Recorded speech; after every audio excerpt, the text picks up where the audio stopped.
ಒಳ ಮೀಸಲಾತಿ ಅನುಷ್ಠಾನಕ್ಕೆ ಒತ್ತಾಯಿಸಿ ಅಧಿವೇಶನದಲ್ಲಿ ಧ್ವನಿಗೂಡಿಸುವಂತೆ ತಮಟೆ ಚಳವಳಿ ಮೂಲಕ ಮನವಿ.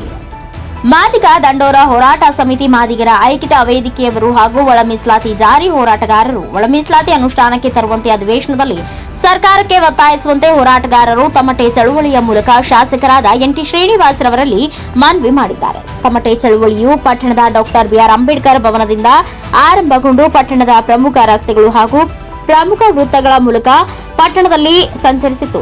ಚಳವಳಿ ಸಂದರ್ಭದಲ್ಲಿ ಮುಖಂಡರು ಮಾತನಾಡಿ, ಅಧಿವೇಶನದಲ್ಲಿ ರಾಜ್ಯದ 224 ಶಾಸಕರು ಹಾಗೂ ವಿಧಾನ ಪರಿಷತ್ ಸದಸ್ಯರುಗಳು ಭಾಗವಹಿಸಲಿದ್ದಾರೆ. ಚಳಿಗಾಲದ ಅಧಿವೇಶನದಲ್ಲಿ ಒಳ ಮೀಸಲಾತಿ ಜಾರಿ ಮಾಡುವಂತೆ ಒತ್ತಾಯಿಸಿ ಹೋರಾಟಗಾರರ ಪರ ಧ್ವನಿ ಎತ್ತುವಂತೆ ಮನವಿ ಮಾಡಲಾಗುತ್ತದೆ. ನಮ್ಮ ಹಕ್ಕೊತ್ತಾಯ ಮನವರಿಕೆ ಮಾಡಿಕೊಡುವ ಉದ್ದೇಶದಿಂದ ಅವರ ಮನೆ ಅಥವಾ ಕಚೇರಿಯ ಮುಂದೆ ತಮಟೆ ಚಳವಳಿ ಮಾಡಲಾಗುತ್ತಿದೆ ಎಂದರು. ರಾಜ್ಯ ಕರೆಯ ಮೇರೆಗೆ ರಾಜ್ಯದಾದ್ಯಂತ ತಾಲೂಕು ಜಿಲ್ಲಾ ಕೇಂದ್ರಗಳಲ್ಲಿ ಚಳವಳಿ ಮಾಡಲಾಗುತ್ತಿದೆ ಎಂದರು. ಕೂಡ್ಲಿಗಿ ಪಟ್ಟಣದಲ್ಲಿರುವ ಶಾಸಕ ಎನ್.ಟಿ. ಶ್ರೀನಿವಾಸರವರ ಕಚೇರಿ ಬಳಿ ಹೋರಾಟಗಾರರು ತಮಟೆ ಬಾರಿಸುವ ಮೂಲಕ ಮನವಿ ಮಾಡಿದರು. ಅಧಿವೇಶನದಲ್ಲಿ ತಮ್ಮ ಹಕ್ಕೊತ್ತಾಯದ ಕುರಿತು ಗಂಭೀರವಾಗಿ ಚರ್ಚಿಸುವಂತೆ ಸರ್ಕಾರದ ಮೇಲೆ ಪ್ರಭಾವ ಬೀರುವಂತೆ ಕೋರಲಾಯಿತು.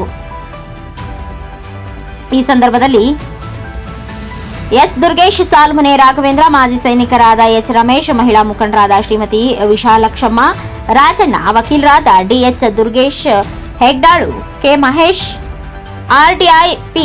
ಸಂತೋಷ್ ಕುಮಾರ್, ತಿಮ್ಮನಹಳ್ಳಿ ಬಸಣ್ಣ, ಎಳ್ನೀರು ಗಂಗಣ್ಣ ಸೇರಿದಂತೆ ಇನ್ನೂ ಅನೇಕರು ಉಪಸ್ಥಿತರಿದ್ದರು. Viji Vishwendra, NKS TV4 news, Kudligi.